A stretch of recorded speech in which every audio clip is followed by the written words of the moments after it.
은혜 받으실 하나님의 말씀은 베드로전서 4장의 말씀입니다. 베드로전서 4장 12절로 14절, 베드로전서 4장 12절로 14절까지 말씀.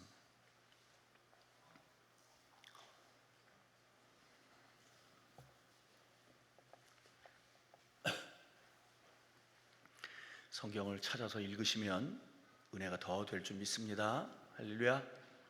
다 찾으셨으면 아멘. 함께 합독합니다. 사랑하는 자들아, 너희를 연단하려고 오는 불시험을 이상한 일 당한 것 같이 이상히 여기지 말고 오히려 너희가 그리스도의 고난에 참여한 것으로 즐거워하라.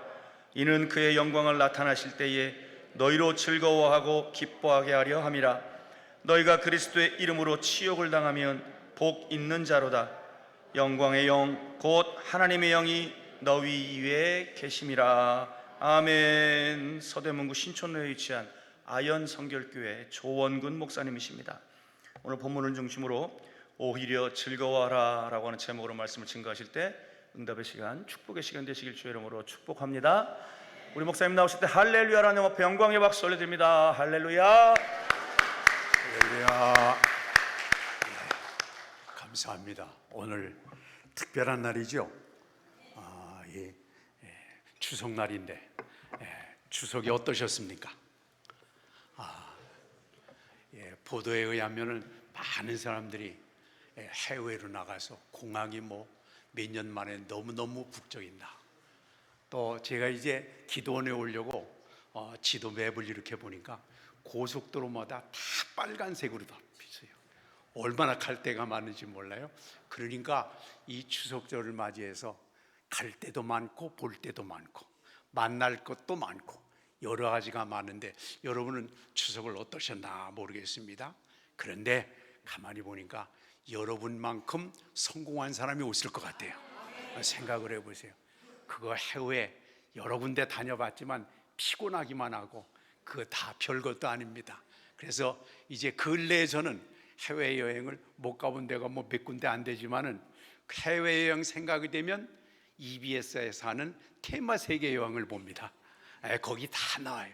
그거 공항 가는 하고 고생하고 기다리는 하고 고생하고 힘든 거 그거 거기 보면 다 나오잖아요. 또 이제 여기저기 다녀보고 만나보고 얘기해봐야 최고로 정말 만나야 될 분은 하나님이십니다. 그렇죠? 거기 친구 만나봐도 다 거기서 거기고 또 뿐만 아니라 우리의 가족들 필요할 때 만나기도 해야 되지만 우리 최고의 만남은 생명의 주님, 은혜의 주님, 세계의 모든 역사를 주관하시는 하나님과의 만남인데 여러분 갈 때도 많지만 기도원에 오신 거 최고 잘하신 겁니다. 뿐만 아니라 정말 하나님께 기도하고 하나님께 드리고 하나님을 만나는 이 귀중한 시간을 가진 거야말로 여러분 최고로 성공하셨습니다. 최고로 복 받으셨습니다. 최고로 잘하신 것 같습니다. 더군다나 이 시간에 은혜를 통해서 하나님과 더 깊이 교제하고 또 내 자신을 하나님의 은혜 안에서 찾고 또 하나님께서 새롭게 예비하신 은혜와 축복을 받아 누리는 복된 시간이 되시기를 축원합니다. 오늘 성경을 읽었는데요. 이 성경의 제목을 이렇게 했습니다. 오히려 즐거워하라. 한번 따라해 보시겠습니다. 오히려 즐거워하라. 근데 이 제목이 좀 심상치가 않아요. 오히려 즐거워하라 하는 거 보니까 그 전에 모든 상황과 여건은 즐거워할 상황이 아닙니다. 이게 기뻐할 상황이 안 되는 거예요. 너무 힘들고 어렵고 문제가 많은 세상이 되겠지만 이걸 어떻게 우리가 기쁨으로 즐거움을 통해서 하나님의 역사를 이룰 것인가, 이게 우리 숙제입니다. 오늘 읽은 성경 말씀에 보면 4장 12절에서 14절 3절을 읽었는데 12절에 불시험을, 이거 느낌이 좀 심상치 않아요? 또 13절에 보면 고난에 그랬고 14절에 보면 치욕을 그랬습니다. 제일 듣기 싫은 말이 시험이라는 말이고 또 고난이라는 말이고 치욕이라는 말은 너무너무 부담스러운 말입니다. 우리가 하나님 앞에 나와서 또 아니면 우리가 모였을 때마다 듣기 좋은 말이 있어요. 제일 듣기 좋은 말은 건강, 부자 되는 거, 출세하는 거, 합격하는 거, 은혜 받는 거, 사랑하는 거, 구원받는 거, 평안한 거, 성공한 거. 자, 베드로 사도는 예수님의 수제자입니다. 복음전선에서 가장 큰 역사를 하는 그 왕사도, 수제자였던 베드로인데, 이왕이면 좀 덕담을 하고, 이왕이면 좀 듣기 좋은 말을 하고, 이왕이면 좀 위로가 되는 말을 하고, 이왕이면 우리가 모든 것들이 다 정말 기뻐할 수 있는 그런 단어를 사용하거나 말을 하면 얼마나 좋겠어요. 근데 하필이면 왜 불시험, 고난, 치욕, 이런 얘기를 하느냐 말입니다. 자, 우리가 예수님께 나온 이유가 있겠죠. 예수님께 나온 이유가 뭐였겠습니까? 힘들고 병들고 어렵고 갈등이고 뜻대로 안 되고 문제가 생기고 답답하고 막막하고, 그래서 사실 예수님을 믿게 된 거 아니겠습니까? 세상 방법으로 하다 안 돼가지고, 할 수 있는 거 다 해봐도 안 돼가지고 옆에 있는 사람이 예수님 믿으면 된대, 예수님 믿으면 해결된대, 뭐 이래가지고 나온 것이 아니겠습니까? 저도 사실 예수님을 믿은 걸 가만히 생각을 해보면 세상에 여러 가지가 마음대로 안 됩니다. 뜻대로 안 됩니다. 실패합니다. 뒤틀립니다. 낙심됩니다. 절망됩니다. 자존감이 사라졌습니다. 막 세상이 다 싫어지고 사람 만나는 것도 다 기피하게 되고 그냥 쥐구멍으로 들어가고 싶고 혼자 살고 싶은 그런 생각이 있었습니다.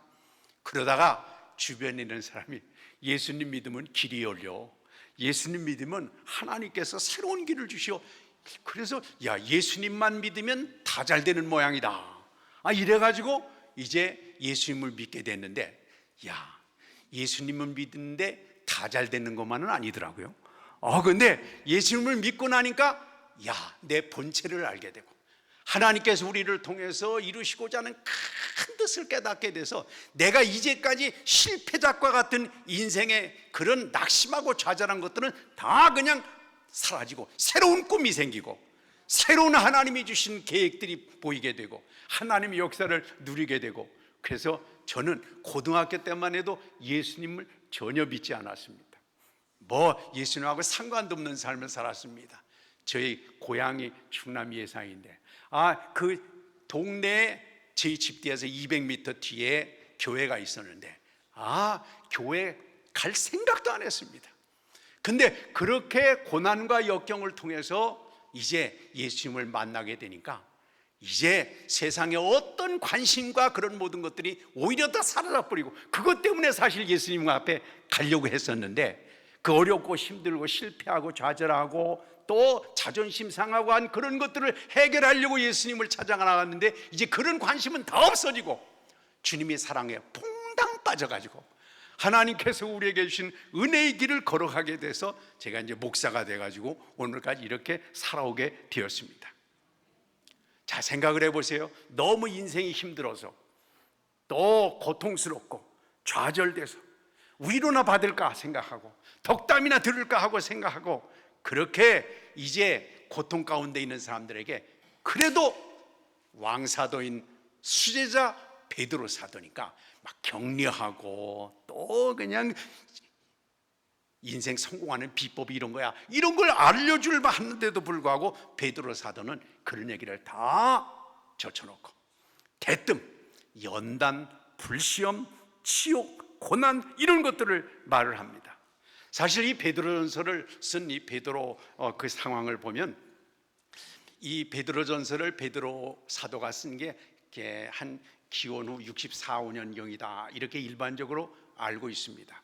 근데 그때는 바로 로마의 대박해가 시작돼요. 우리가 잘 아는 것 같이 네로 황제라는 아주 악독한 로마의 황제가 있었는데 로마가 대화재가 나면서 그 화재의 책임을 기독교인들한테 돌려서 자기 정치적인 그런 책임을 면해보려고 했었던 것이 그 유명한 로마의 대화재 사건과, 이걸 통해서 수많은 기독교인들이 엄청난 고난을 당하고 생명을 빼앗기고 큰 어려움을 당했던 그런 일들이 있었습니다. 근데 이 베드로 사도가 아마도 코앞에 다가온 로마의 화재나 대환란 그 고통을 바라보면서 어떻게 하면 이 고통 가운데서 정말 우리가 하나님의 은혜를 느끼고 깨닫고 승리할 수 있겠는가, 그런 걸 염두에다 두고 고난을 앞에 놓고 있는, 고난을 바로 마주하고 있는 성도들에게 베드로 사도는 편지를 써가지고 이제 그들을 격려하고 도전하고 그들을 새롭게 일으키는 내용을 봅니다. 자, 그런데 생각을 해보세요. 이 베드로 사도는 많은 성도들을 거느렸다고 그럴까, 책임진 위치 아니겠습니까? 그러니까 이 엄청난 박해를 내다보면서 교회의 지도자로서 성도들을 위한다면 말이죠, 성도들을 정말 사랑한다면 말이죠, 당분간 산속에 숨어 있어 동울 은밀한 곳에 당분간 이 엄청난 폭풍우가 지나가기까지 당분간 거기 숨어 있어. 그러면 또 다른 면에서 보면 마음속엔 다 예수님 믿으니까, 마음속엔 다 하나님 믿는데 굳이 겉으로 드러내지 마. 드러냈다가 붙잡혀가면 목 쳐지는 거야. 그러니까 굳이 내가 믿는다고 나팔 불고 다닐 거 없이 그냥 이 폭풍우 지나가는 그때까지만이라도 조용히 속으로 그렇게 믿어, 그렇게 얘기할 수 있을 것 같고요. 또 다른 면에서 보면 베드로 사도가 많은 성도들이 어려움을 겪게 되면, 내가 아는 고위층 누가 있어, 정치적으로 그분 부인이 예수님 믿는 거야. 그러니까 위기가 다가오면, 어려움이 다가오면 이 사람한테 연락해. 그러면 도움이 될 거야. 또 다른 면에서 보면 베드로 사도가 앞으로 엄청난 고난이 다가올 텐데 내 기도해보니까 어느 산에 가면 고난이 적어질 것 같다. 또 뿐만 아니라 내가 환상을 보니까, 내가 기도해서 환상을 보니까 이렇게 저렇게 하면은 그 고난을 피해갈 수 있는 방법이 있겠더라. 이렇게 그런 것 정도 알려줘야 될 거 아니겠어요? 생각을 해보세요. 저도 이제 목회를 하다가 은퇴를 했습니다만, 고난이 오고 역경이 오고 막 어려움이 오고 이러면 성도들을 어떻게라도 보호하고 어떻게라도 잘 챙겨주려고 그렇잖아요. 뭐 그래가지고 잘못하면 어떤 때는 경찰서 가는 적도 있어요. 왜? 아예 그 양반이 본래 그런 사람이 아닌데 까딱해다 그랬을 것 같으면 제가 보증을 쓸 테니까 좀 빼주시길 바랍니다. 이런 경우도 있다고요. 또 뿐만 아니라 성도들이 어렵고 힘들면 어떻게 하면 병원에 입원해서 치료받을 수 있을까, 어떻게 하면 여러 가지 혜택을 볼 수 있을까, 그게 목회자의 마음인데 베드로가 그런 거 아니겠습니까? 많은 성도들을 책임지고 있는 수제자였는데, 사도였는데 말이죠. 근데 베드로는 기대와 전혀 다른 얘기를 하고 있습니다.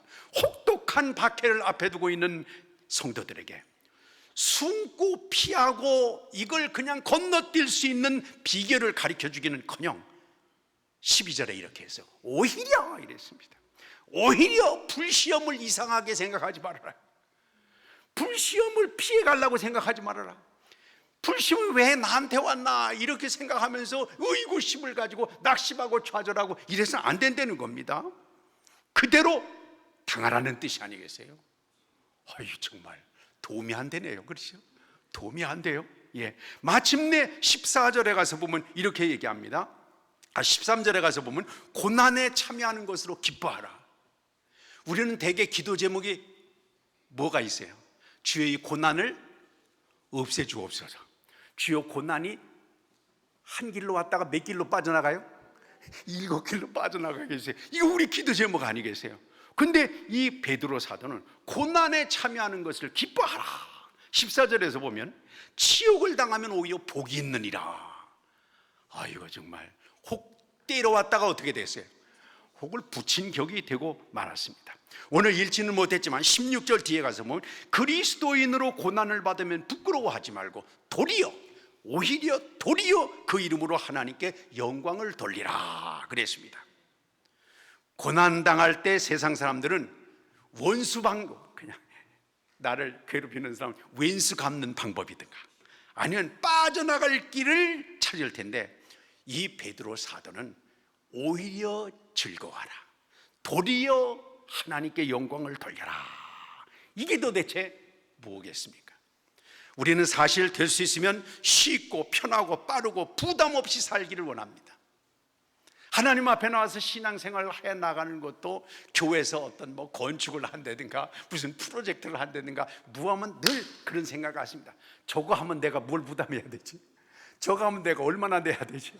저거 하면 내가 또 어떻게 땀을 흘려야지? 그런 관계성 가운데서 어떻게 하면 쉽게 편하게 부담 없이 그냥 룰루랄라 하면서 신앙생활 해나갈까? 이런 것들이 일반적으로 우리가 갖고 있는 어떤 생각일 때가 참 많이 있습니다. 그래서 우리가 기도하는 이유 가운데 하나도 고난 좀 없애주세요, 병 좀 고쳐주세요, 문제 좀 해결해 주세요, 그 아주 기분 나쁜 놈 어떻게 좀 처리해 주세요, 이렇게 기도할 때가 많습니다.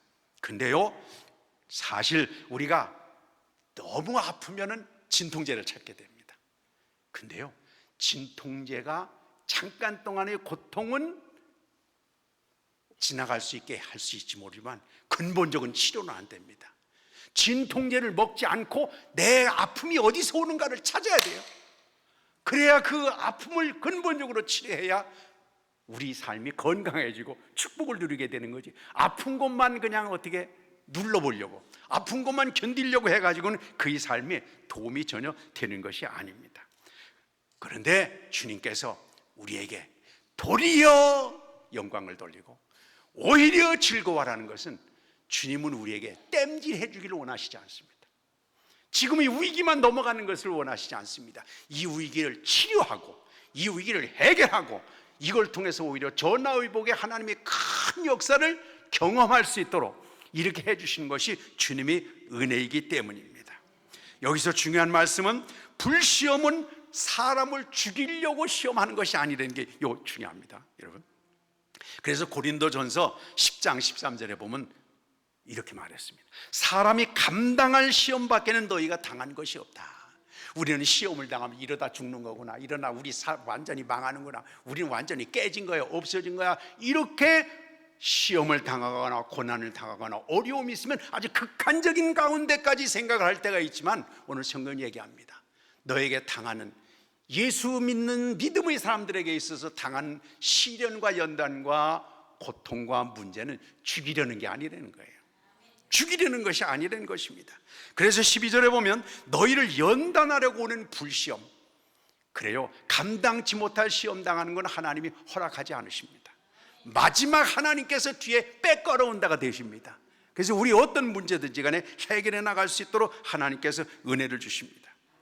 실패를 당하거나 핍박을 받거나 고난을 겪게 되면 그게 너무너무 어려워가지고 낙심되고 절망되고 도망가고 싶고 포기하고 싶고 죽을 것만 같아서 그걸 당하기 전에 내가 먼저 목숨까지도 끊으려고 하는 그런 시도들도 하는 것이 사실입니다. 그러나 오늘 성경을 보세요. 불시험은 불시험이지만 그게 망하게 하는 불시험이 아니고 없애버리는 불시험이 아니라 너희를 연단하려고 오는 시험이다. 할렐루야. 무슨 뜻입니까? 더 갈고 더 닦고 더 망치로 두들기고 더 찌고 더 힘을 다해가지고 고부가가치로 말이죠, 최고의 부가가치가 있는 것으로 하나님께서 우리를 바꿔주시고 변화시키기 위해서 우리를 들들 볶는다는 것입니다. 연단이라고 하는 것은 이렇게 때로는 우리를 훈련시키고 단련하고 굴리고 불과 물에 집어넣다 뺐다 막 난리를 핍니다. 그래가지고 결국은 씻어내고 다시 빚어내고 해서 하나님의 큰 역사를 이루게 되는 것입니다. 연단이라는 것을 좋아할 사람은 아무도 없습니다. 훈련이라는 것도 좋아할 사람 아무도 없습니다. 땀이 있어야 됩니다. 고통이 있어야 됩니다. 많은 시간과 과정이 거기에 개입되어야 됩니다. 연단이 즐거울 일은 없습니다. 그러나 하나님이 선하심과 약속을 기대하는 믿음의 사람은 연단을 과감하게 도전해서 그 연단을 통해서 하나님이 주시는 놀라운 축복의 열매를 거두게 되는 것입니다. 그렇습니다. 세상 사람 같으면 오히려 낙심하고 반대하고 또 쓰러지겠지만 믿음이라는 것은 뭐냐? 다른 것이 아닙니다. 하나님이 섭리 안에서 오늘의 이 사건을 바라보는 겁니다. 내가 고난을 당하고 내가 참 질병을 당하고 실패를 당했다면 하나님이 우리를 사랑하시되 우리 자신보다도 우리를 더 사랑하시는 하나님께서 왜 이런 대로 나를 몰아넣으실까? 우리 생각을 해보세요. 아예 그냥 어려서부터 실컷 놀고 먹고 하면 좋겠는데 엄마는 과외 공부를 시켜가면서 그 힘든 시켜가면서 왜 나를 자꾸만 공부하는 대로 몰아넣을까? 여러분, 그 뜻을 우리가 믿음의 눈을 가지고 우리 인생을 바라볼 수 있다고 한다면 그 인생은 가능성이 있는 인생인 것입니다.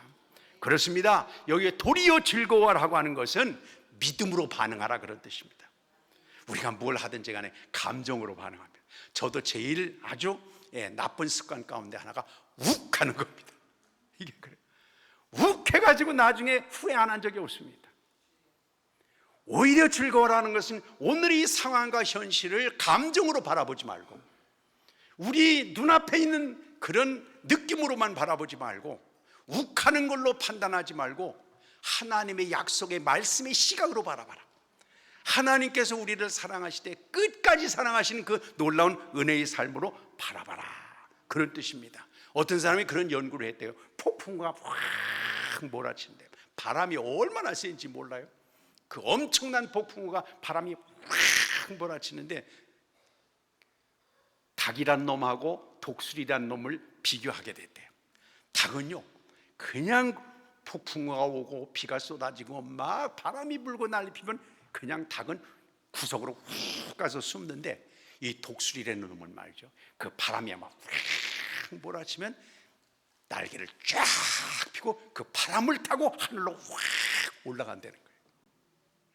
이 폭풍우 바람이 불 때 이게 피해의식을 가지고 그것 때문에 그냥 주저앉아서 숨는 사람이 있는가 하면 그 바람을 활용해서 그 바람을 이용해서 그 바람을 통해서 하나님의 놀라운 역사를 높이까지 올라갈 수 있는 그런 기회를 갖게 되는 사람도 있다는 겁니다.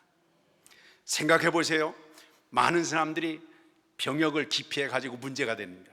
가령 우리가 인사청문회 할 때 보면 자녀들이 병역 기피를 무슨 방법을 통해서 하면서 대개 그 사람들이 상당히 위치가 있는 사람들 아닙니까?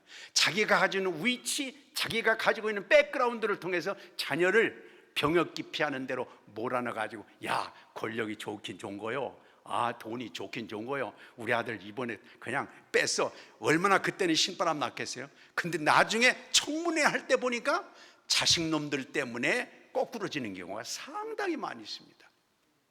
그런데요, 그런 것만 있는 것이 아닌데 어떤 사람들은요, 얼마 전에 보니까 해병대를 가려고, 다른 사람은 그냥 일반적으로 가는 군대도 안 가려고 빼고 난리를 피는데 어떤 청년들은 해병대를 가려고 가서 시험 봤는데 떨어져요. 두 번째 또 시험 봤는데 떨어져요.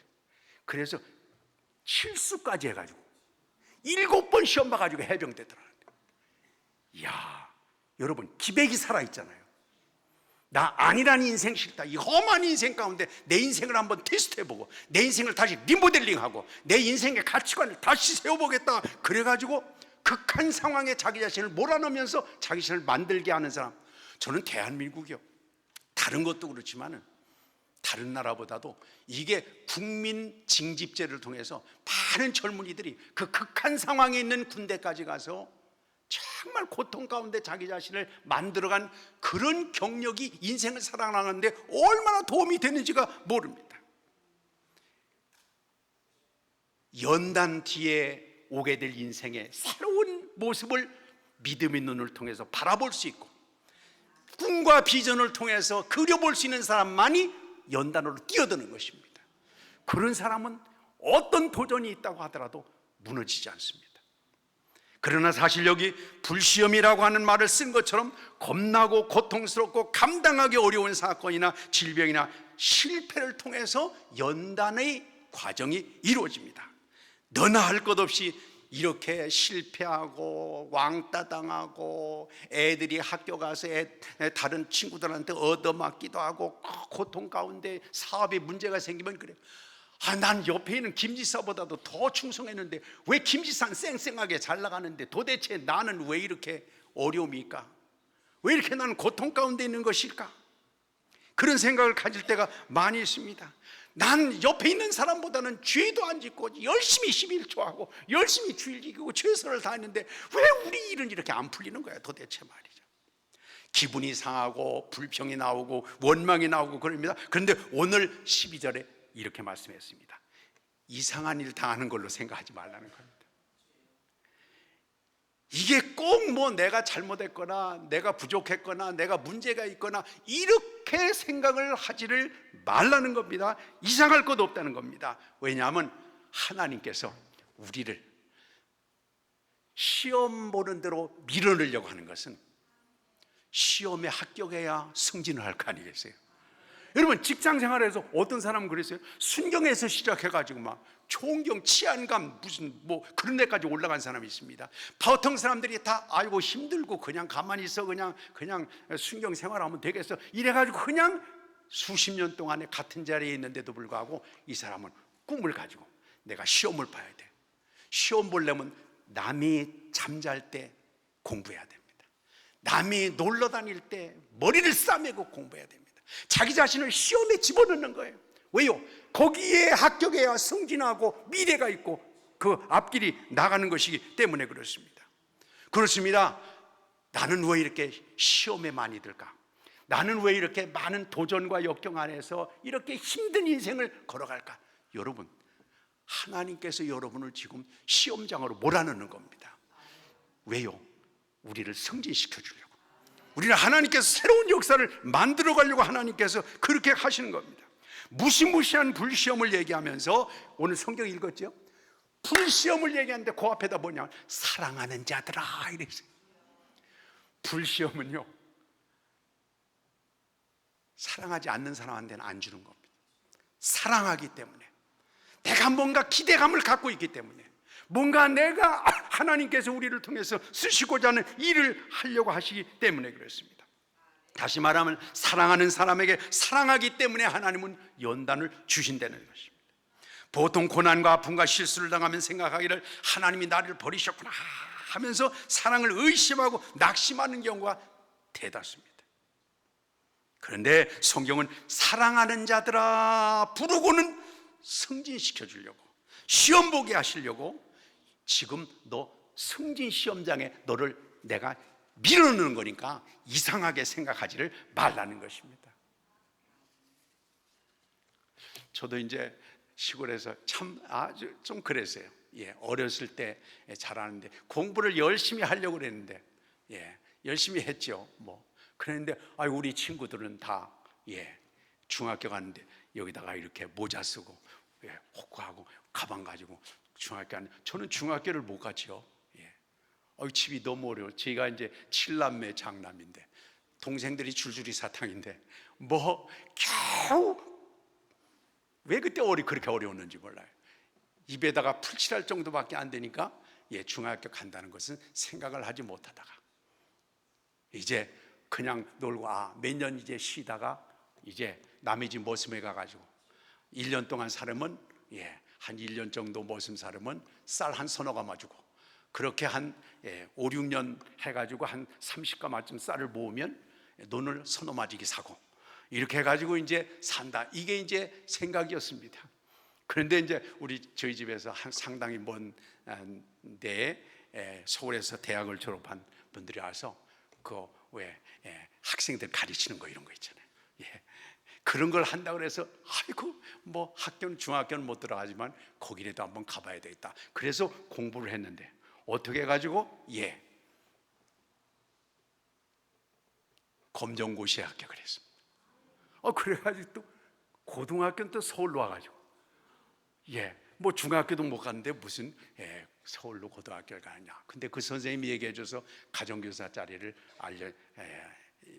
연결시켜줄 테니까 너 한번 공부에 재능 있는 것 같으니까 한번 해봐라. 이래가지고 고등학교 1학년 때부터 입주 가정교사를 하면서 서울에서 학교를 다녔습니다. 그래서 제가 이제 고등학교 서울 올 때도 저희 아버님이 야 중학교도 못 갔는데 무슨 고등학교 서울로 가냐 그만둬라. 제가 그랬어요. 아버지 선생님이 잘 얘기해 준대요. 그냥 가게 놔두시오 좀. 근데 도장을 안 주는 거예요. 그래서 제가 그때 처음인지 뭔지 모르지만 도장을 훔쳐다가 찍었어요. 그런데 그 생각을 해보니까 그래요. 친구들은 과외 공부까지 시켜가면서 서울로 고등학교를 간다는데 나는 내 힘으로 가겠다는데 그래도 안 된다는 거예요. 그래가지고 정말 아주 부요막심한 일이지만 그때 그런 생각하죠. 이건 아주 지극히 잘못된 겁니다. 제가 그런 생각하죠. 고아였으면 좋겠다. 내 마음대로 가서 공부. 그래서 이제 서울에 학교에 그래도 합격이 잘 돼서 이제 그래도 괜찮은 학교였기 때문에 가정교사 세례가 돼서 그래서 공부하면서 이렇게 하여튼 이제 지나게 됐는데 지금 생각해 보면 그런 생각하죠. 왜 이렇게 난 이렇게 가난하고 고통스럽고 어렵고 또 그 뒤에도 이렇게 보면 아주 태클 거는 사람이 많아요. 왜 이렇게 나를 귀찮게 하고 고통스럽게 할까? 근데 그걸 지나고 나서 생각을 해보니까 하나님께서 정말 나를 사랑해서 시련의 기회로 몰아놨던 것 같아요. 이거 보니까 우리 교회 집사님도 와 있네. 근데 제가 그래서 저희 교회가 올해로 111년 됐습니다. 그런데 제가 31년, 제가 34년 전에 저희 교회 담임 목사 41세래 역사가 오래된 교회 41살에 제 친구들보다는 제일 먼저 41살에 큰 교회 담임 목사로 오게 됐어요. 그래서 제가 가만히 생각을 해보니까 그랬던 것 같아요. 막 젊어서 너무너무 고생을 많이 한 거야. 아까 얘기한 대로 고아였으면 좋겠다고 할 정도로 부모님이 자꾸 막으니까 그럴 정도로 그 어렵고 힘든 과정을 왜 하나님께서 나에겐 그렇게 고통스럽게 어렵게 그렇게 나를 몰아넣었을까? 나중에 생각해 보니까 너 빨리 좀 들들 볶아야 들들 볶아야 빨리 아연케 담임 목사로 보내려고 그러니까 너 들들 빨리 볶아야 된다. 나중에 생각하니까 그게 하나님의 뜻이 있었던 것 같아요. 여러분 우리가 살아가다가 보면 왜 나는 이렇게 될까? 근데 그걸 믿음으로 잘 소화를 한다면 하나님의 역사를 아름답게 갖고 가게 될 줄 믿습니다. 이런 얘기가 있어요. 고대 신압의 전설인데요, 솜씨 좋은 어떤 조각가가 파르테논 신전에 장치할 큰 석상, 돌로 된 그런 석상을 만들기 위해서 대리석 큰 걸 갖다가 막 정으로 막 땅 쪼개니까 막 그 바위 덩어리가 떨어져 나가고 막 얼마나 그렇게 했어요. 근데 그 조각가니까 상당히 어떤 영감이 있는 사람 아니겠습니까? 근데 이 사람이 정을 가지고 이 대리석을 막 쪼아내는데 어디서 막 신음소리 같은 소리가 나는 거예요. 그러니까 이 조각가가 상당히 어떤 영성이 있는 사람이었는지 가만히 들어보니까 신음소리가 바위 속에서 나는 거예요. 그래가지고 이 조각가가 그랬다는 거야. 야, 왜 신음소리를 내는 거야? 바위한테 소리를 냅대 지르니까 대리석이 그렇게 말을 했대요. 당신이 지금 나를 날카로운 정으로 쪼개고 깨트리고 후비고 이래서 살점이 막 쪼개져 나가고 고통스럽다 한데 이게 얼마나 고통스러운지 당신은 알 거 아니에요. 그리고 이 대리석이 말이죠, 조각가한테 막 불만을 얘기했다는 거예요. 그러니까 조각가가 그걸 다 듣고 있다가 아주 큰 소리로 이렇게 대리석한테 소리를 냅대질렀다. 이 어리석은 대리석 놈아, 내가 내 몸을 다듬지 않는다고 한다면 그냥 바위 덩어리로 숲속에서 그냥 있게 되겠지만 너 같은 그런 바위 덩어리가 숲속에 나 있지 어떻게 만인이 우러다보고 만인이 다 정말 칭찬하는 파르테논 신전의 거룩한 신전에 올려져 세상 사람들에게 찬사와 사랑을 받을 수 있는 존재가 될 수 있느냐? 너 그냥 거기에 묻혀 있겠니? 아니면 힘들고 어려운 이 연단의 과정, 고통의 살점이 떨어져 나가고 막 살이 후벼져 나가는 것 같은 대리석의 그 아픔을 견디고 나서 만인이 다 사랑하고 존중하고 귀하게 생각하는 파르테논 신전의 유명한 석상으로 네가 등극을 하겠느냐? 이렇게 물어봤다는 것 같아요. 그렇습니다. 고난만 계속된다면 견딜 수 없을 것입니다. 그러나 고난은 끝이 있습니다. 아까 말씀드린 대로 우리에게의 고난도 감당치 못할 시험 당하는 것을 하나님은 허락지 않으십니다. 감당할 수 있는 것들을 하나님께서 이끌어 주십니다. 그렇습니다. 그렇기 때문에 연단이 온다고 한다면, 고난이 다가온다고 한다면 너는 오히려 즐거워하라. 야, 하나님께서 나를 쓰시기 시작하는구나. 나를 만들어가기 시작하는구나. 나를 다듬기 시작하는구나. 그 다듬는 과정이 너무너무 힘들고 고통스럽기는 하지만 이것은 잠깐이고 하나님께서 새로운 세계를 만들어간다고 하는 이 놀라운 사실을 기억하시길 바랍니다. 근데요, 누구나 다, 아까 해병대 얘기했습니다만, 누구나 다 군대 가고 싶다고 해서 군대 가는 거 아닙니다. 다 안 받아줍니다. 막 도시락 싸가지고 가서 군대 가려고 하더라도 군 훈련소, 거기 병원에서 딱 봐가지고 이 사람을 뽑아가지고 훈련시키면 대한민국을 지킬 수 있는 군인이 되겠다, 그러면 뽑는 거예요. 아무리 자기가 가고 싶어도 이 사람 훈련해봤자 정신적으로 문제가 있다, 집에 보냅니다. 이 사람 훈련해봐야 신체적으로 부족당하다 그러면 절대로 훈련소에 들여보내지 않습니다. 하나님께서 우리를 영적인 훈련소로 들여보내서, 교회도 왜 이렇게 속색이는 놈이 많아 도대체가, 막 집에도 왜 이렇게 속색이고 힘들고, 막 사업하는 파트너도 왜 이렇게 속이고 난리펴.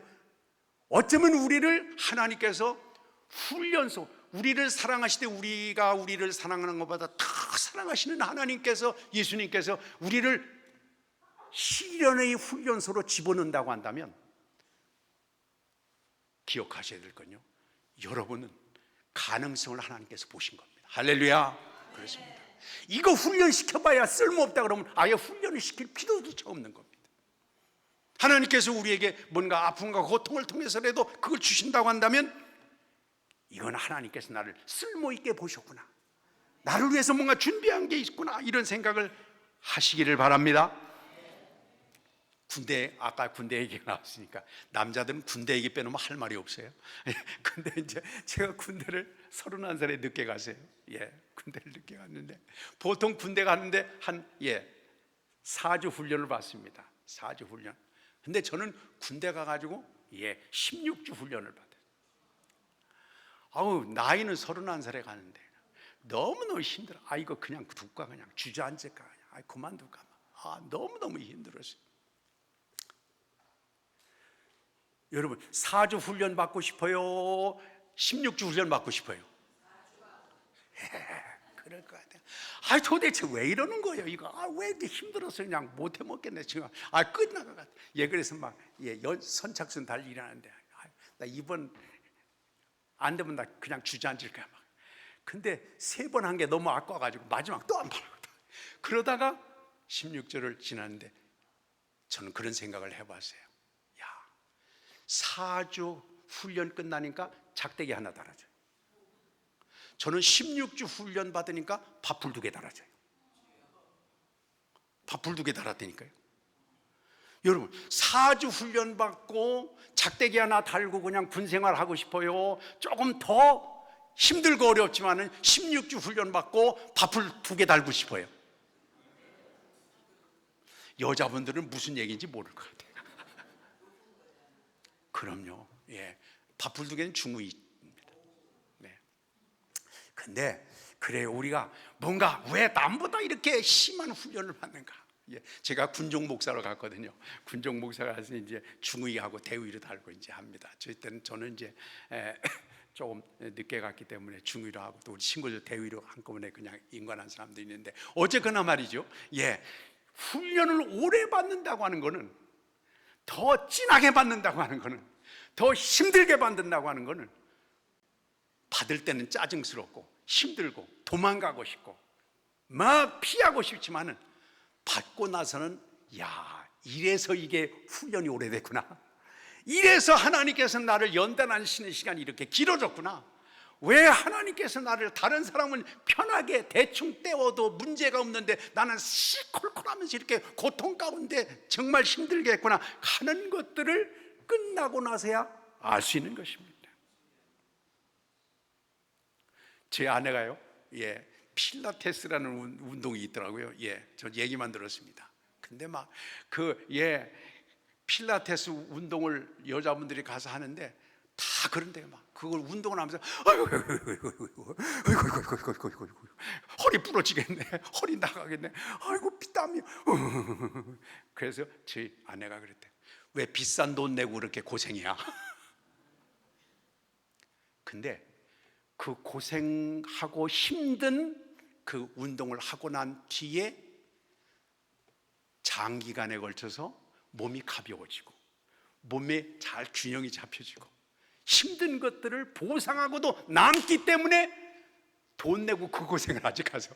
왜 신음소리 하면서 무릎 그 고생을 하겠어요? 여러분, 하나님께서 우리에게 주시는 은혜의 삶도 마찬가지라고 봅니다. 하나님께서 우리에게 때로는 도망가고 싶기도, 교회도 그래. 교회가 이놈의 교회밖에 없나? 왜 이렇게 나를 들들 볶고 다른 데 옆으로 가기도 싶고 말이죠. 신앙적인 것도 피하고도 싶고 여러 가지 많이 있지만, 여러분 기억하셔야 됩니다. 기도하는 사람에게 있어서는 하나님은 뭔가 뜻이 없는 게 없습니다. 머리카락 하나도 그냥 넘어가는 게 아니잖아요. 그렇다면 하나님께서, 저는 제일 좋은 말씀이 하나님은 나를 사랑하시되 내가 나를 사랑하는 것보다 더 나를 사랑하신다. 우리는 사실 스스로요 생각해도 그래요. 뭔가 잘하고 자존감이 있을 때는 이랬는데, 조금만 내 자신이 마음에 안 들 때가 있잖아요. 어떤 때는 그래요. 저도 어떤 때는 설교하고 나서 조 목사 설교 그거밖에 못하냐? 아이고 왜 그 정도밖에 못하냐? 저 자신이 미워지는 거예요. 저 자신이 싫어지는 거예요. 왜요? 정말 마음에 들게 한 게 아니기 때문에. 근데요, 하나님은 우리를 사랑하시대. 그래서 우리는 우리 자신을 하면서 마음에 안 들어서 어떤 때 자학도 하고, 어떤 사람은 마음에 안 든다고 벽에다가 자기 머리를 지어박는 사람도 있어요. 근데 예수님은 우리 그 가장 연약하고 추하고 더럽고 냄새나고 그것까지 다 포함해서 주님은 우리를 사랑하시니, 주님이 놀라운 사랑이 얼마나 귀중하겠습니까? 그토록 사랑하시는 주님께서 우리를 훈련소로 밀어넣는다면 하나님은 이미 계급장을 준비하신 겁니다. 하나님께서 놀라운 예비야. 요새는 그런 거 별로 없는데요, 주겸이라는 게 있잖아요. 주겸이라는 게 있는데, 이 주겸은 보통 막소금 있죠. 이 막소금을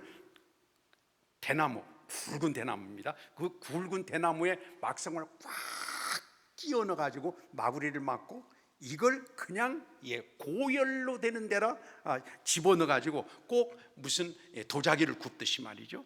그렇게 그 막소금을 거기다 집어넣고 단단히 묶은 다음에 태우면 껍질에 있는 대나무만 깨끗이 타고 그 안에 있는 소금은 그냥 뭉치로 남는다는 겁니다.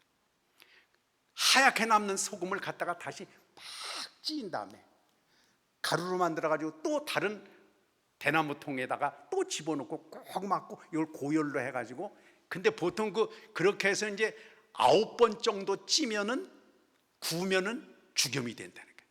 근데 이런 9번 구워가지고 만든 이 주겸은 보통 막소금, 천일염 이것보다도 해열에 좋고 체질 개선에 좋고 혈액 정화에 좋고 소화력을 증진시키고 백혈구를 증가시키고 소염작용을 한다 그래가지고 주겸이 한동안 아주 많은 사람들한테 그렇게 사랑을 받았던 적이 있지 않습니까?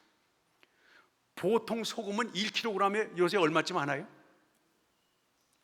보통 막소금이요, 1kg의 막소금을 제가 찾아보니까 한 1,400원 정도 합니다. 1kg의 막소금이. 근데 9번 그렇게 엄청나게 구워가지고 다시 만드는 주겸은 1kg에 얼마 하느냐 그러면 26만 원 합니다. 26만 원.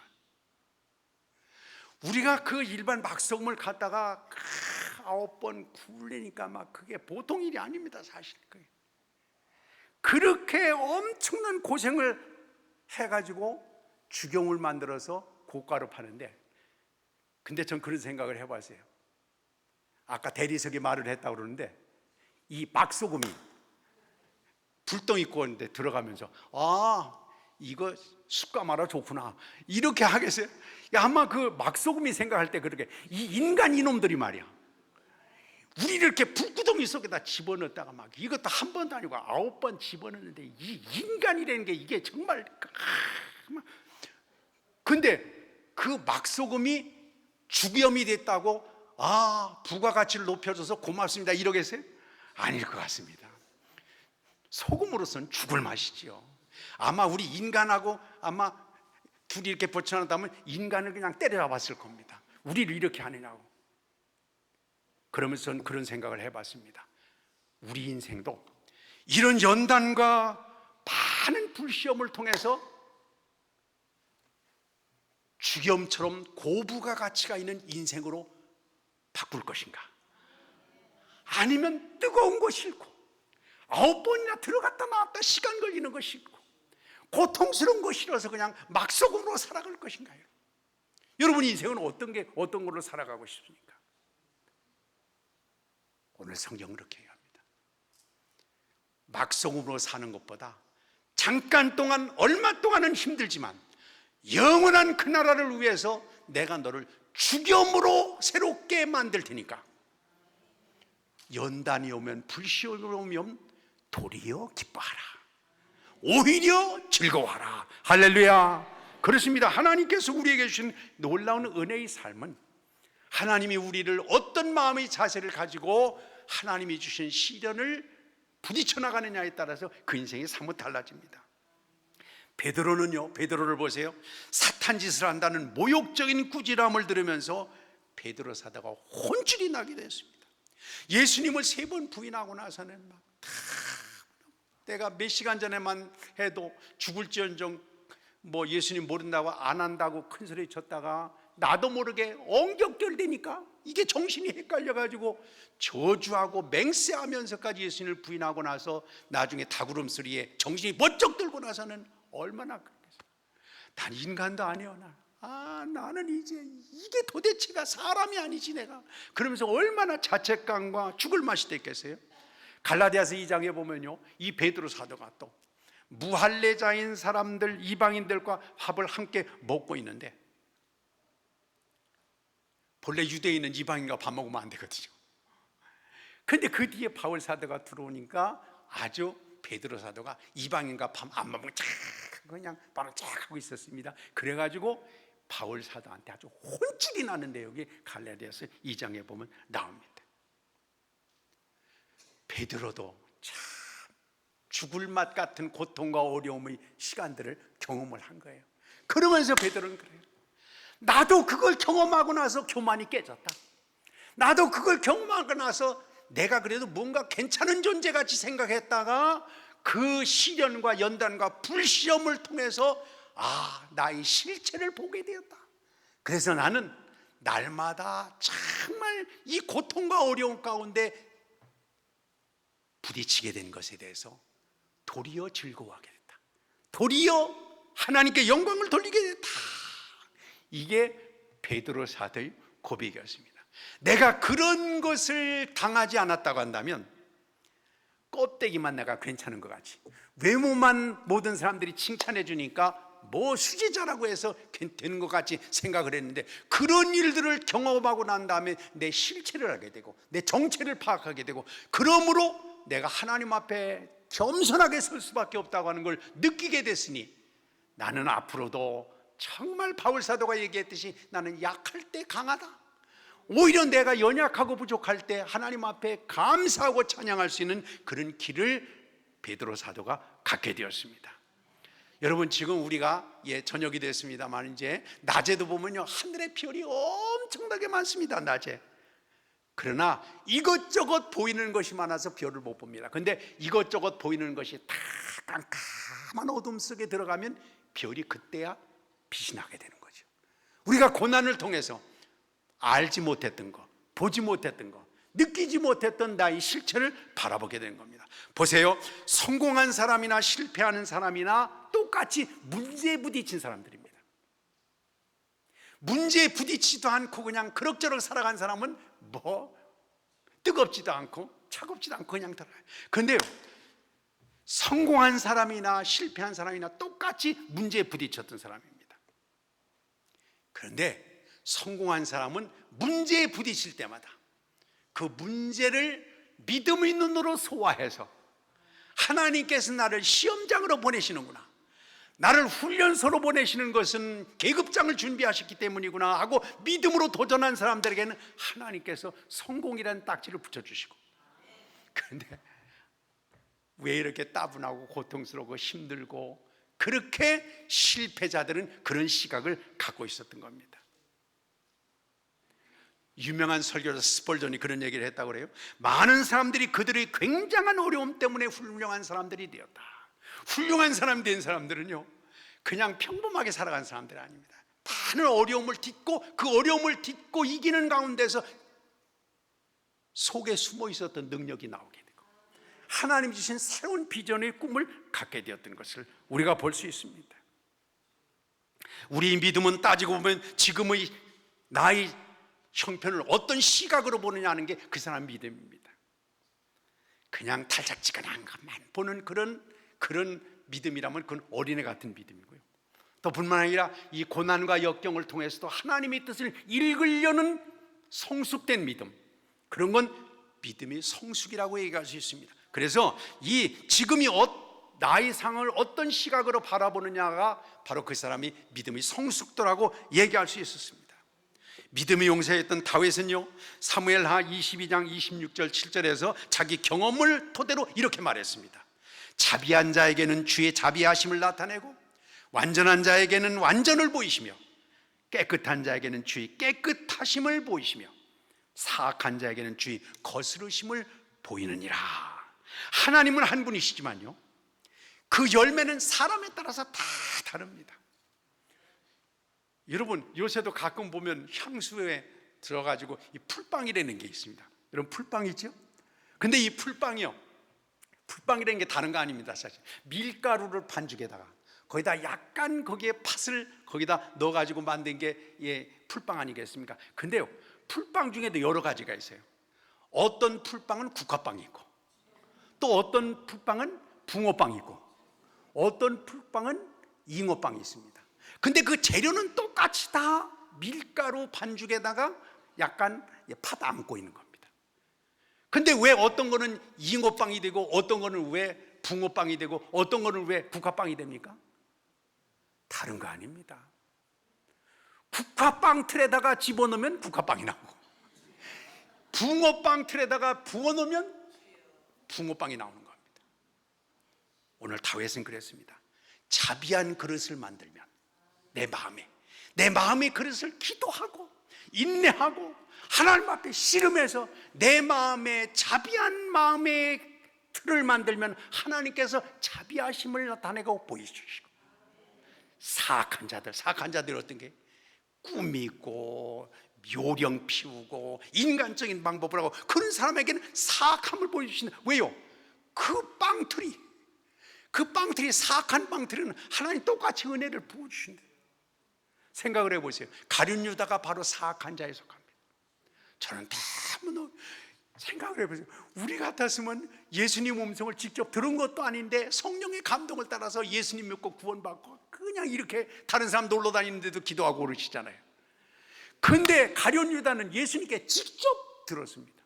예수님께 직접 3년 동안이나 제자 훈련을 받았습니다. 그랬는데도 이 가룟 유다는 그 영적인 틀이 말이죠, 이게 사악한 틀이라는 거예요. 그러니까 하나님의 은혜를 부어주셔도 그 모습이 사악한 걸로 빠져나가고 말았던 것을 우리가 보지 않습니까? 사랑하는 여러분, 우리 마음을 한번 생각해 보세요. 우리 마음은 어떤 틀을 가지고 있는, 어떤 영적인 틀인가? 무엇을 부어줘도 하나님의 은혜의 시각으로, 하나님의 말씀의 시각으로 하나님께서 주시는 놀라운 시험 뒤에 예비한 계급장을 신앙의 눈으로 바라보면서 내 삶을 갖고 나가는 그런 빵틀인가? 아니면 가룟 유다와 같은 빵틀인가? 한번 생각해 보시기 바랍니다. 이게 중요합니다. 아무리 하나님의 은혜를 받아도 가룟 유다 같이 받으면 아무 의미가 없습니다. 마태복음 25장에 보면요, 한 달란트 받았던 종이 주인에게 와가지고 이렇게 얘기했습니다. 당신은 굳은 사람이라 심지 않은 데서 거두고 해치지 않은 데서 모으는 줄을 알았다. 그래서 있는 거 그대로 가져갔다. 그러니까 주인이 이렇게 얘기했어요. 인마, 그래, 나 그렇게 인색한 놈이다. 나 그렇게 인색한 주인이야. 그 인색한 주인의 네가 말한 그 시각으로 내가 너를 판단하겠다. 그러면서 옆에 있는 사람들이 저놈을 당장 묶어가지고 어두운 가운데 쳐넣으라고 그렇게 말을 했습니다. 자기 마음의 그릇이 그랬던 거예요. 마음의 어떤 인생의 틀이 그렇게 뺏다가게 되었던 거예요. 그러나 5달란트 받았던 종은 생각을 해봤어요. 야, 정말 주인이 나한테 5달란트나 맡겼다. 한 달란트가 요즘 돈으로 하면 한 4, 5억 된다고 그렇게 추정을 해본다면 5달란트 받았다고 하면 주인이 종한테 한 20억을 주고 너 어떻게 좀 살림 좀 해봐 그러고 상관도 안 하고 먼 나라로 가버리고 말았습니다. 보통 종 같았으면 그랬을 거예요. 그 당시에 종은 소유권이 없었거든요. 그러니까 종은 꼭 누구만 맡다나 아이고 군대 가서 열심히 할 거 없어 국방부 시계 돌아가면 돼 그런 식으로 해가지고 아무리 자기가 주인이 재산을 넣고 나도 종은 소유권이 없기 때문에 주인한테 돌아갑니다. 그러니까 종으로서는 주인이 안 볼 때 노는 게 대수지, 시간 때우는 게 대수지. 근데 이 종은 그렇게 생각하지 않았어요. 주인 나를 믿고 이렇게 20억 원이나 드는 돈을 맡겼는데, 그래 내가 몸이 바스러져도 주인이 나를 그렇게 믿어줬는데 내가 가만히 있을 수 없지. 그래가지고 나가서 갑절로 여러분 갑절 장사가 그 쉬운 문제 아닙니다. 그렇잖아요. 더군다나 종이 말이죠, 사업을 해본 사람도 아닐 거 아니겠어요. 그런데 갑절로 남길 정도로 얼마나 열심히 했겠습니까? 그러니까 주인이 와서 네 틀이, 네 마음이 고난과 역경과 시련을 통해서도 그걸 주인의 어떤 큰 마음의 그림을 네가 보고 순종했으니 10달란트 다 너가잖아. 할렐루야, 놀라운 일입니다. 그렇습니다. 하나님께서 우리에게 짐을 지게 하신다고 한다면, 하나님께서 우리에게 뭔가 시련의 길로 우리를 밀어놓으신다고 한다면 우선 즐거워하시기 바랍니다. 찬양하시기 바랍니다. 다른 것도 즐거워한다는 게 다른 게 아닌 것 같아요. 찬양을 하는. 바울 사도가 감옥에 갇혀가지고도 그랬어요. 감옥에 아이고 자기가 뭐 잘못해서 갇혔으면 할 말 없지만은 전도하다가 갇혔는데 내가 뭐 잘못한 것도 없는데 하나님이 살아계신다면 나를 좀 꺼내줘야 될 텐데 꺼내주지도 않고 이렇게 내가 엄청 맞고 쇠고랑에 차여서 감옥에 갇혀 있는데도 불구하고 이 바울 사도가 그 안에 성경에 보면 그렇잖아요. 하나님께 기도하고 찬송했다. 근데 저는 다른 것도 그렇지만요, 그 성경 읽을 때마다 재밌는 게 기도하고 찬송하니 간수들이 듣더라 이랬어요. 우리가 그렇잖아요. 잘 돼서 찬송하는 건 할 수 있잖아요.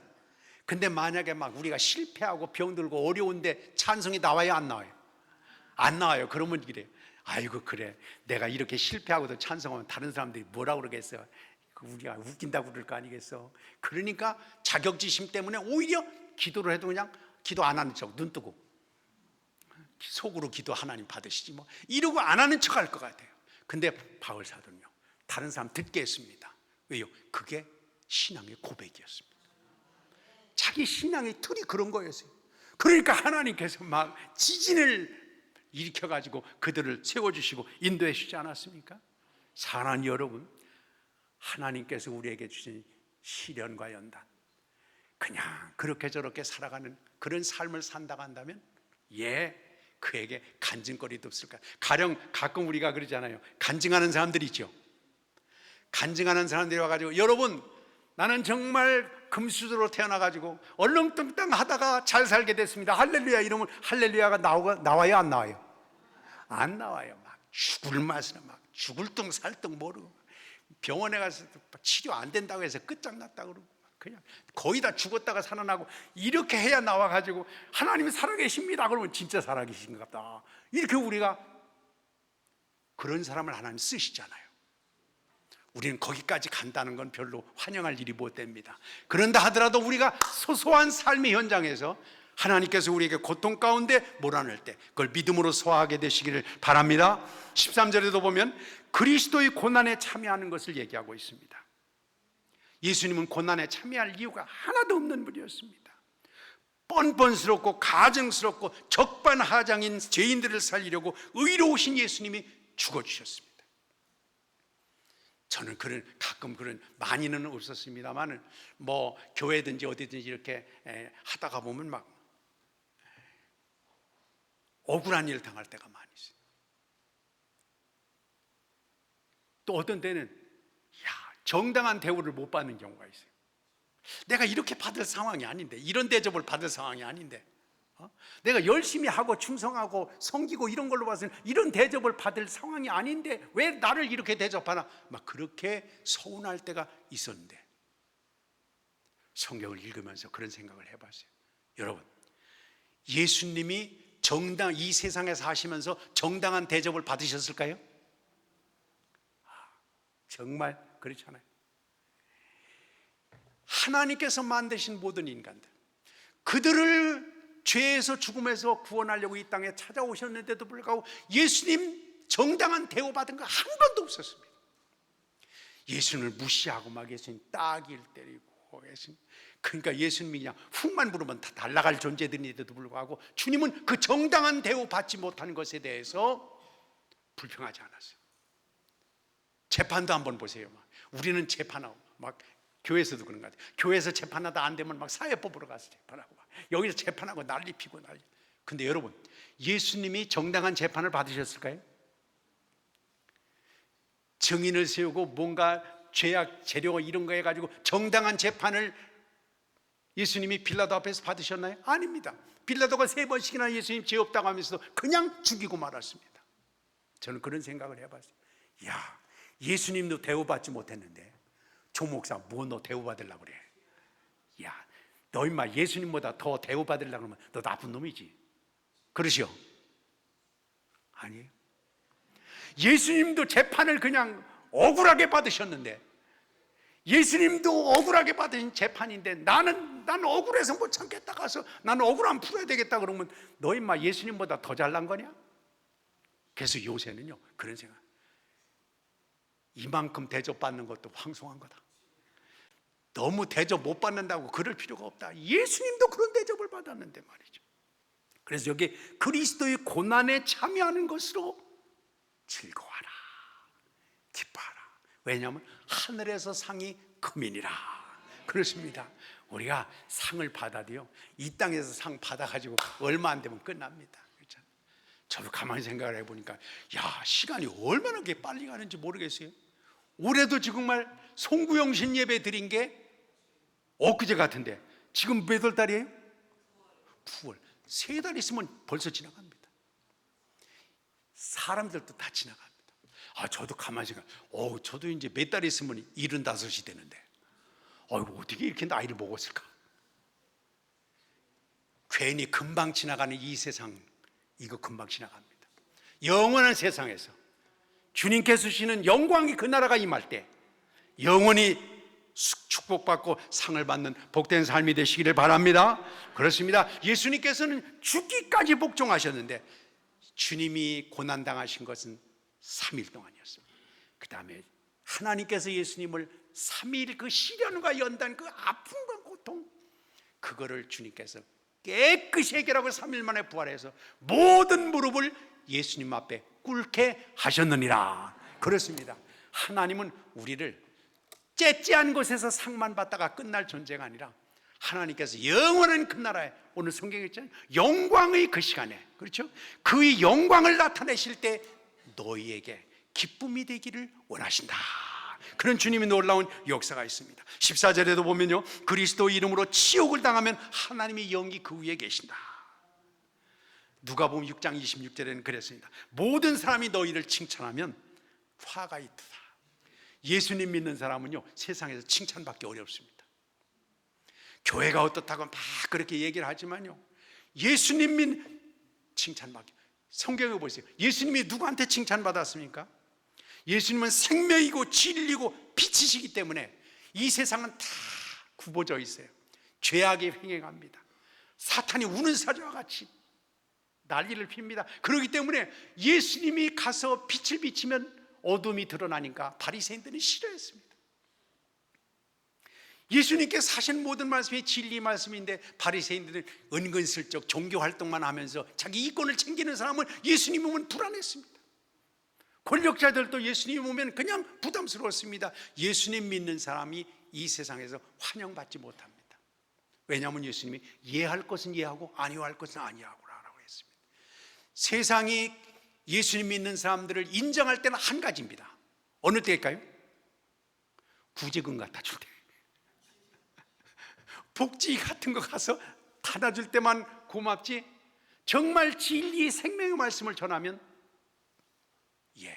다 싫어합니다.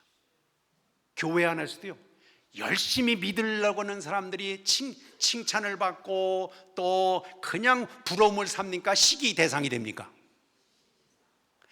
십중팔구는요, 열심히 믿는 사람, 성실하게 믿으려고 하는 사람, 진실로 믿으려고 하는 사람은 왕따 당하기 쉽습니다. 저는 보지 못했는데 우리 친구들 가운데 그래요. 이번에 인권위원장으로 나온 그 무슨 분이 도산 안창호 선생하고 이름 비슷해요. 근데 그분이 저는 얘기만 들었습니다. 본래 요새는 뭐 텔레비전 뉴스를 안 보니까 그랬는데 그걸 봤던 친구들이 대단한 사람들이더라. 정말. 근데 자기 소신을 그냥 딱딱 얘기하는데, 근데 어떤 친구가 그래요. 그 안창호 법관을 짓누르고 까불고 찌푸르고 그냥 비난하고 비아냥거리고 깎아낸 사람들이 국회의원 가운데 믿는 사람이었대요? 안 믿는 사람이었대요? 믿는 사람이 그랬대요. 믿는 야당 출신 국회의원들이 안창호 너만 믿냐? 이런 식으로 하고, 그게 진정한 믿음이냐? 그 막 깎아내리고 비아냥거리고 이런 사람은 오히려 기독교인들이었다는 거예요. 기독교 의원들이었대요. 여러분, 예수님 잘 믿는다고 해서 나는 이렇게 정말 헌금하는 것도 그래요. 막 아이고 뭐 지사님이 헌금을 이렇게 많이 했다 이러면은 나는 정말 저 사람보다는 돈 좀 있는데 헌금을 못했으니 참 내가 저 사람 따라가야지, 열심히 해야지, 이렇게 마음을 먹을까요? 그렇지 않으면 쟤 말이야 장로 되려고 지금 투자하는 거야 이럴까요? 목사한테 잘 보이려고 말이야 저거 지금 투자하는 거야 이러는 사람이 십중팔구입니다. 나는 10년 믿었는데 저렇게 못 가는데 저 사람 2년 만에 저렇게 참 성승하는 거 보면 정말 우리가 귀한 사람이, 이렇게 얘기하는 사람은 열에 하나도 별로 없습니다. 오늘 성경에 그랬어요. 그리스도 이름으로 치욕을 당하면 하나님이 영이 함께 하시느니라. 성령께서 우리에게 힘이 주시고 인도하시고 이끌어 주신다고 하는 것을 우리에게 가르쳐 주고 있습니다. 그래서 성령께서 우리가 너는 내 것이다, 주님께서 우리에게 성령을 통해서 인쳐 주신다. 하나님의 영이 그 위에 있다고 합니다. 우리가 예수님 믿으면서 욕을 한 번쯤 먹어보지 못했다면 이건 좀 문제가 있는 겁니다. 아까 말씀드린 대로 세상 사람들이 예수님 믿는 사람을 칭찬할 때는 뭐 갖다 줄 때만 칭찬합니다. 직장에 다니면서 말이죠, 이중장부 안 됩니다 이거.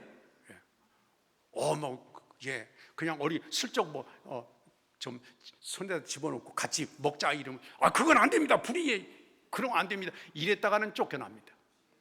잘했다고 하는 사람 별로 없습니다.